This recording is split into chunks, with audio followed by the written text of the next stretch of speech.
Hey guys, so it's currently 2:55 a.m. So we're going to Laguna para magligo and outfit check. Wala. Excited much. Wala. Maliligo kami and kailangan pumunta muna kami ng Makamot. So, ayun. Nagsusuklay lang ako. Let's go. Hi guys. Nasa Makamot na kami. Nag-aantay na kami. Kapag nagugutom ako kasi hindi pa tayo bumibili ng gamot eh. Hindi pa tayo bumibili ng gamot. Ako, naghihintay pa naman sa bahay na tayo mag-swimming. Ha? Tayo lang tuloy ngayon ng nag-swimming. Tayo lang tuloy ngayon nag-swimming. Oo nga, wala eh. Hindi natin yung natin ito kasi ang kulit kahit. Kasi ano pang summer. Summer guys.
Grabe. Wala pa kami doon sa resort. Nasa bundok. Yan. Yan, nature trippings.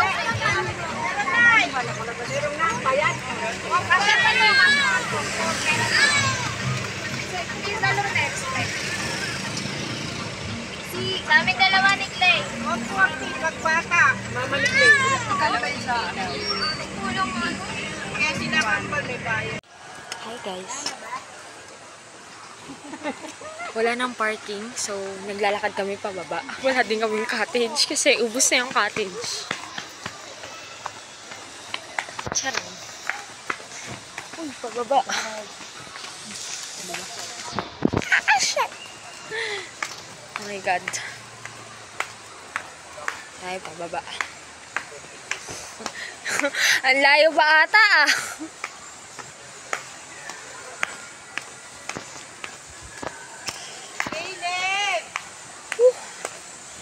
Tapos, wait lang, time check. 9:34. Diba? Anong oras kami umalis? 5. So, 5, 6, 7, 8. 5, 6, 7, 8, 9. 5 hours. My God. Nakakaloka. Traffic kasi.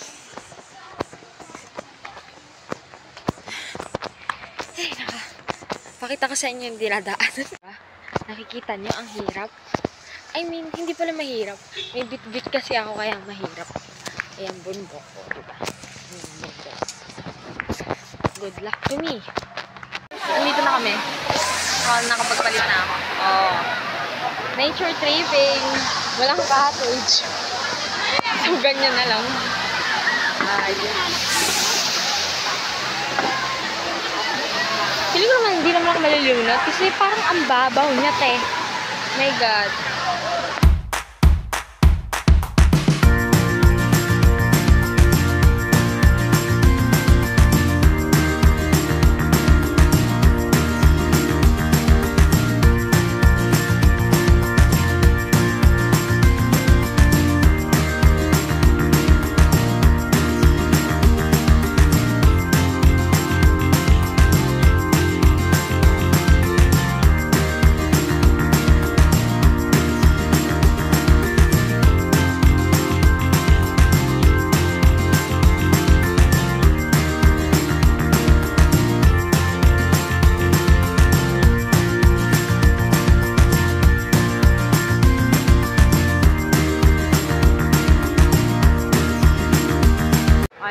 Nature trip ah.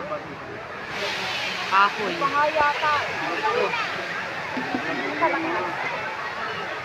Hi guys. So, nakapagbasa na din ako ng buong katawan ko kasi kanina hindi. Kasi sa sobrang lamig niya. My God. Tapos, nakapunta na din ako doon sa falls. Ayan. Falls-fallsan. Malakas yung, yung pressure ng tubig. Masarap sa likod. Pag alis ko dun, para akong nawala ng likod.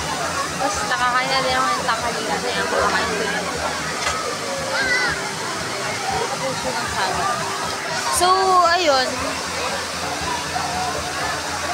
Ang masasabi ko lang, pag sa batuhan, yung tubig nila sobrang lamig. As in. Yung sa batuhan, ewan ko. Ang hirap eh. Ang hirap. Hindi ko Hindi ko makakalubog. Yun, ang daming tao. Wow. The design is very Boy Scout.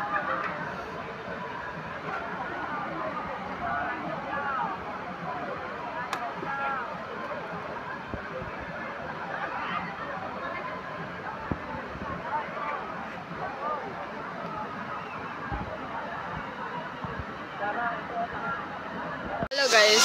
So, meron akong favorite part dito sa resort. Doon sa pinakadulo. Basta meron doon na sobrang lakas ng agos ng tubig na dadaling ka talaga niya. As in, hihilahin ka niya. I mean, itutulak ka pala. Ang saya. Kaya lang, tinier ko lang. Hi guys, I'm back. So, hindi ko kayo i-tour. I mean, sa mismo, yung mga pinuntahan namin ganun. Bukod sa hindi naman waterproof yung cellphone ko, wala din akong waterproof case. Yung pag kasi hawak ko yung cellphone ko, di ba mabato? So, kung yung isang kamay ko hawak yung cellphone ko, tapos kunyari, nakapag-balance ako, may tendency na maitukod ko yung may cellphone kong, yung kamay kong may cellphone. So, baka masira pa. So, ayun. Parang maganda. Maganda naman, di ba? Nakita niyo naman sa clip. Pero pinaka nag-enjoy ako dun sa isa. Kasi, ang saya niya talaga.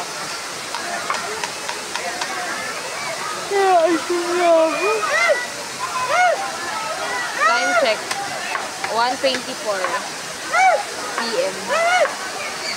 Wala pa akong picture. Guys, so time check, it's 1:46. Mamaya-maya pa ata kami uuwi. Pero magbabanong na ako. Kasi bukod sa maraming tao, inaantok ako. Hindi na kaya. Wala din naman ako masyadong ginagawa. Hindi naman ako makalangoy, di ba? Hindi maliligo. Ay, magbabalaw na ako. Kaya, bye-bye. That's it. So, hi guys. Nagpalit na ako.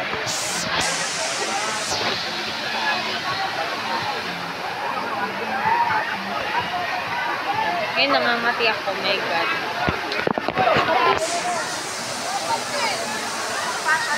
Wala, may hirap kaya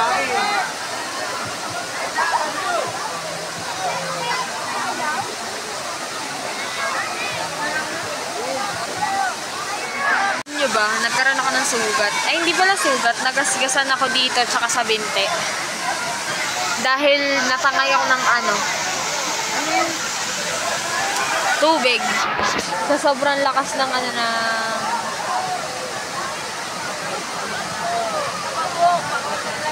flow. Sa sobrang lakas ng flow ng water. Dire-diretso ko sa bato. Hindi ba sabi ko nga mabato. Hindi yun. Nakasgasan ako. Walang dyan. Pero masaya.